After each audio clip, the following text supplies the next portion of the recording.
People के वृक्ष में सरसों के तेल का दीप लगाता है, उसको शनि कभी परेशान नहीं करता। एक बात हमेशा ध्यान रखिएगा, मान लो अगर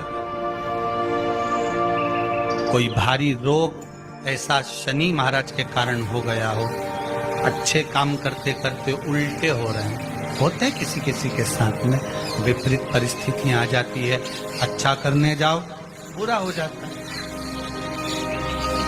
अच्छा कर्म करने जाओ बुरा हो जाता है। तो पीपल के वृक्ष की जो छाल होती है, छाल देखिए, पीपल के वृक्ष में जो छाल लगी होती है, उस छाल को घिसकर चंदन बनाकर भगवान शंकर का स्नान कराकर, अभिषेक कराकर, पूजन कराकर, पूजन कराने के बाद में पिपलेश्वर महादेव का नाम लेते। कौन से महादेव?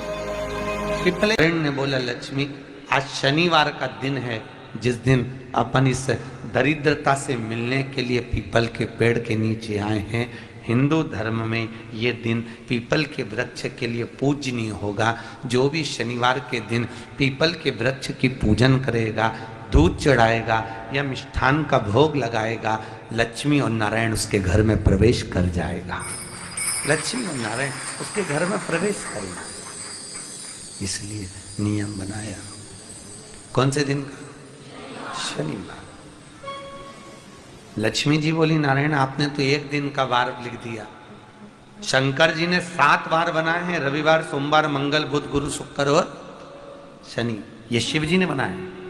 अब एक दिन आपने अपना बना लिया, बाकी के दिन अगर कोई इस पीपल के वृक्ष के नीचे आएगा और यहां तो दरिद्रता बैठी है, तो उसका क्या होगा?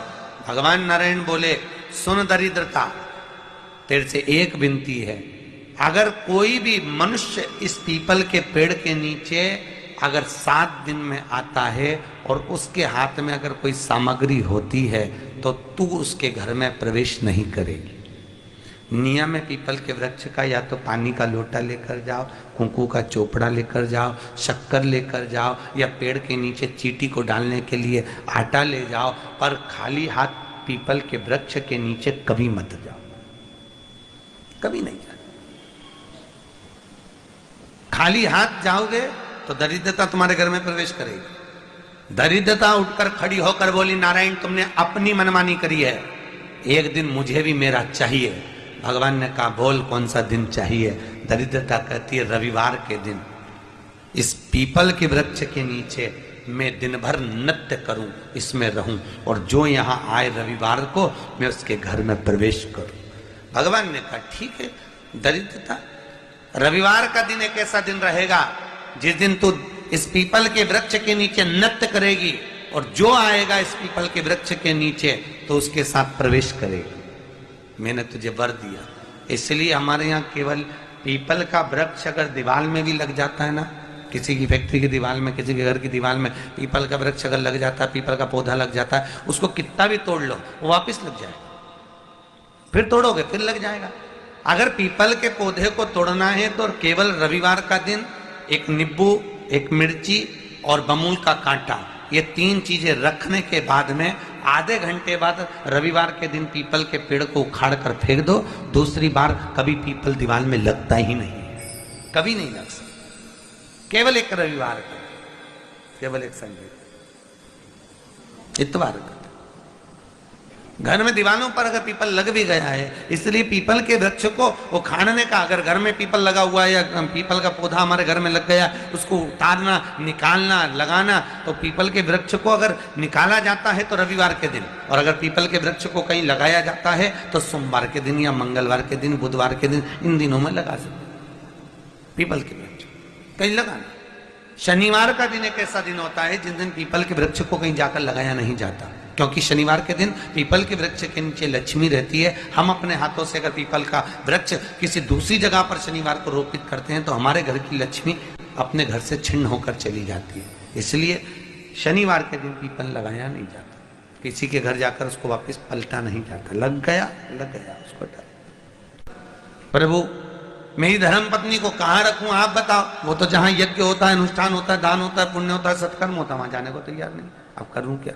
भगवान ने बोला, एक काम करो। दुर्वासा जी बोले, जिसके यहाँ रात्रि में बर्तन झूठे पड़े रहते हो, उसके घर में इस दरिद्रता को लेकर तुम प्रवेश कर जाना। जिसके यहां रात्रि में बर्तन झूठे पड़े हो वहां लेकर प्रवेश कर जाओ। दूसरी जगह दुर्वासा जी बोले, जो स्त्री घर में दोपहर के समय पर सो रही हो उसके घर में इसको लेकर प्रवेश कर जाइए। जो स्त्री दोपहर के समय में घर पर सो रही हो इस दरिद्रता को लेकर प्रवेश कर जाइए। तीसरा, जिसके यहां पर दरवाजे पर कांटे वाले पौधे लगे हों उस घर में इस दरिद्रता को लेकर प्रवेश कर जाइए। दरिद्रता, कितनी सुंदर बात कही है। दाता और विधाता, कौन कौन? दाता और विधाता। लक्ष्मी और दरिद्रता के सगे भाई हैं। कौन कौन? दाता और विधाता। दाता को फिटकरी प्रिय है, विधाता को नमक प्रिय है। ये दोनों हमेशा लक्ष्मी को और दरिद्रता को दोनों को समझाते थे, दोनों में प्रेम बढ़ाते थे। आज भी हिंदू धर्म की रीति है। यहां तो ठीक है, जिसके यहां पर भी अगर थोड़ी सी भी परेशानी होती है, थोड़ा सा क्लेश होता है, अशांति होती है, लक्ष्मी नहीं टिक रही हो, काम नहीं बन रहे हो, बहुत प्रयास करा जा रहा हो और हमारा कार्य नहीं होता, तो क्या करते हैं? फिटकरी और नमक को पानी में डाल देते हैं और घर में पोछा लगा देते हैं। आप लोगों ने आजकल फेसबुक पे भी पढ़ा होगा, व्हाट्सएप पे भी पढ़ा होगा। तो क्यों लिखा उसमें? उसका कारण ही केवल यह है कि दाता और विधाता की प्रियता उसमें। माता ख्याति के जो 4 बच्चे हुए इसमें जो 2 लड़के हैं, दाता और विधाता, उसकी प्रियता उसकी पूर्णता उसमें। अब दुर्वासा जी बोले अपनी धर्म पत्नी को वहां लेकर, जहां कांटेदार पौधे लगे हों वहां पर लेकर प्रवेश कर जाइए। कांटेदार पौधों में उस दरिद्रता का निवास हो गया। कितना विचित्र कथा यहां वर्णन करी है।